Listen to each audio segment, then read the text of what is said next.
Chaos erupted Monday afternoon at the finish line of the Boston Marathon when an explosion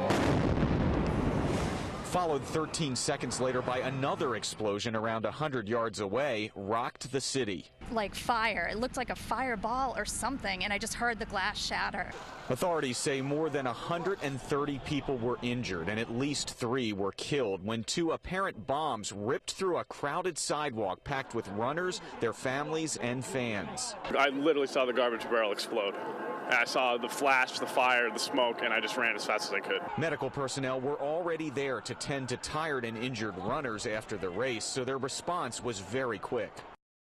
Usually Christmas is busy, but this is completely unprecedented. West End Cinema co-owner Josh Levin West End Cinema has never seen lines like this Christmas night, ever. We've never had turnout like this or an experience like this. Like a lot of people, we found the hubbub surrounding it fascinating. The buzz is about small indie theaters. So you're going to be in theater number 2. It's the second on your left. Enjoy your show. Standing up for a big studio movie and democratic principles. We show independent foreign and documentary films. We don't often get mainstream comedies. Sony initially canceled opening week for The Interview after being blindsided by a cyber attack. The movie is a humorous take on a plot to kill North Korea's leader. Kim! The FBI has blamed the hack on Kim Jong-un's very real dictatorial regime, who called the movie an unpardonable mockery. You know, no country deserves to be taken seriously until it can take a joke, and I hope North Korea understands that. Sony, though, had a change of heart and tactics when independent venues like West End Cinema said they would gladly show the movie. Nobody should determine what gets shown except for audiences. And filmgoers who appreciate cinema as art are flocking to, and in some cases, enjoying the film. I came in expecting it to be goofy and cheesy, but I came out finding it pretty hilarious, actually. Mohammed Shuman, who became a naturalized citizen over the summer, came opening night to support a nation that protects free expression, whether it's serious or silly. I thought it was my duty to be here and show my support for the theaters that decide to show it. The impact was incredible. The noise was just incredible. The fireball was incredible. The morning of September 11th, 2001. Fate made 4 journalists eyewitnesses to the most frightening event in our city's history. Freelance still photographer Daryl Donnelly was stopped in traffic just a few yards from the Pentagon on Route 27 when he heard a terrible roar. And I followed the sound, and I looked through the passenger window of my car, and the plane was next to me.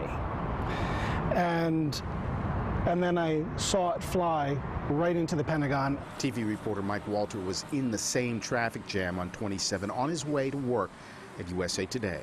I watched it as it went right into the Pentagon, and it was just chills up my spine, and I kept saying, oh my God, oh my God, oh my God. With traffic now stopped on 27, Donnelly grabbed his camera from the trunk of his car. My first thought was, there's no way I can photograph this. It's too much. At the moment I picked up my camera, all I thought about was what will tell the story. And he took one picture after another, with his camera telling the story of the horrific crash and the heroic efforts to save survivors. Meantime, WJLA photographers Marty Doan and Mike Friccucci were running with their cameras in the shadow of the burning Pentagon. What did they say about the other planes? Right now, it sounds like there's 3 unaccounted hijacked planes. When I first got there, I saw a woman standing on the side of the road trembling, and there had been it looked like a piece of a hydraulic that come off the plane or somewhere, and it went right through the side, her car door. I could smell the fuel, could feel the heat.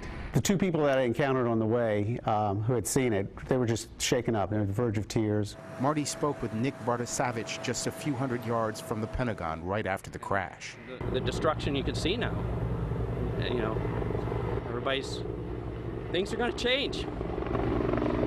I guess we're not safe anymore. It started out routinely, but it turned into a long and unforgettable day for 4 journalists. I felt almost placed there. I mean, I had the equipment, I'm a photographer, I was right there, the plane flew over my car, and, it's like I just bore witness. I had a job to do, and I knew that my eyes were going to be the eyes of history, and I had to capture that moment. Horace Holmes, ABC 7 News. Regular price $6.99. Use my $2 coupon. I'm paying $1.99. She's the coupon queen. It was $1 off. Susan Samter is a super shopper. She may be too little to reach the top shelf, but the deals she finds are huge. I feel like I'm saving at least 60 or 70% of my grocery bills. Her 5 ways to save when you check out. Start with the supermarket circular, coupons from the Sunday paper, and deals from online coupon sites. If you save just $10 a week, over a year, that's $500. Once you've got your coupons and you've gone through the circulars, match them up. See if the cereal is on sale and you have a coupon, you save extra. Same thing with the chips. Got a deal here with the Snapple where you'll save an extra $1.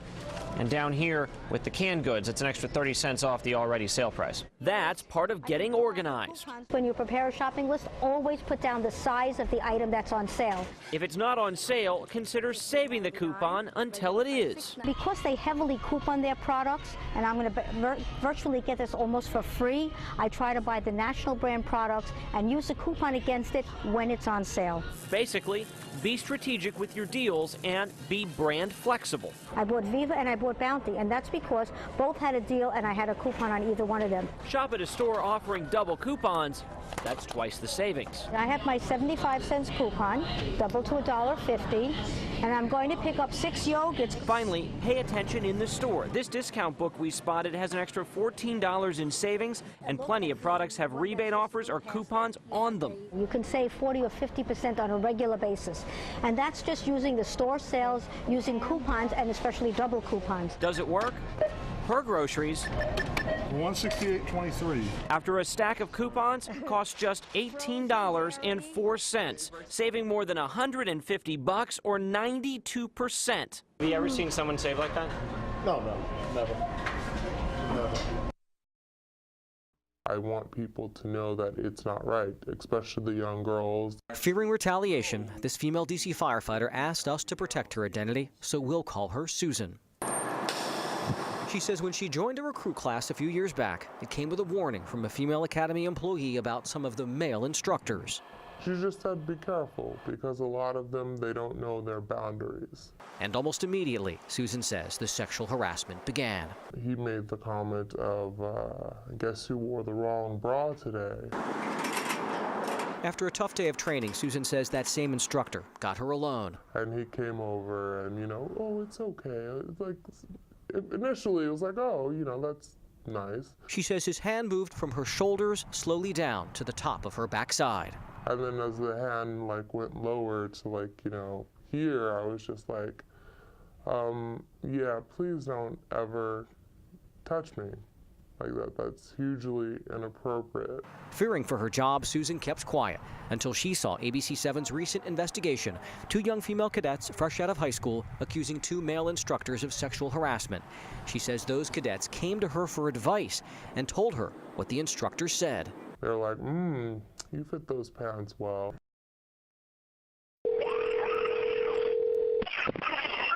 Frederick County 911. I started screaming, and I don't even remember what happened next. It was Terry Nelson's worst fear. Hello? You gotta come out! On a hot August morning, she found her son Derek Sprouse unresponsive and frantically called 911. My son is dead in the bathroom. How old is he? He's 30. He's 30. Please come out. Before they told me, I knew what it was. I knew it was an overdose of heroin. But Sprouse's case is not unique. Police say it's part of an alarming trend in heroin-related deaths. It's just a huge epidemic we have in our area. On a bleak January day in 1982, an Air Florida plane weighted down by icy wings slammed into the 14th Street Bridge and plunged into the frigid Potomac. Rescuers managed to save 5 lives. Finding the 78 who perished became the responsibility of Army reservists from the 464th Transportation Unit. It's great to see them. Who until this day had never told their story. We take casualties. We become casualties. On the 30th anniversary of this disaster, they walked to the crash site to place a wreath of remembrance. The plane came in, it hit the section here and the tail section broke off. For 10 days, they had the harrowing job of recovering bodies. You see things that unbelievable. You have to look into their eyes. And that's the saddest point. They've learned that the echoes of loss reverberate for too long. You think about the last things before you die, what you're going to think about. You're going to think about family, friends, but I'll remember that. I know that, because I'll never forget it. While David Sloan's torment is manageable, Clady Cunningham's is not. He's on full disability for post-traumatic stress disorder. I would get into events that would change my life. But for these retired reservists, there are no regrets. 30 years ago, their actions helped families heal. They served with distinction and devotion, and for that, they are proud. When we were needed, we were there.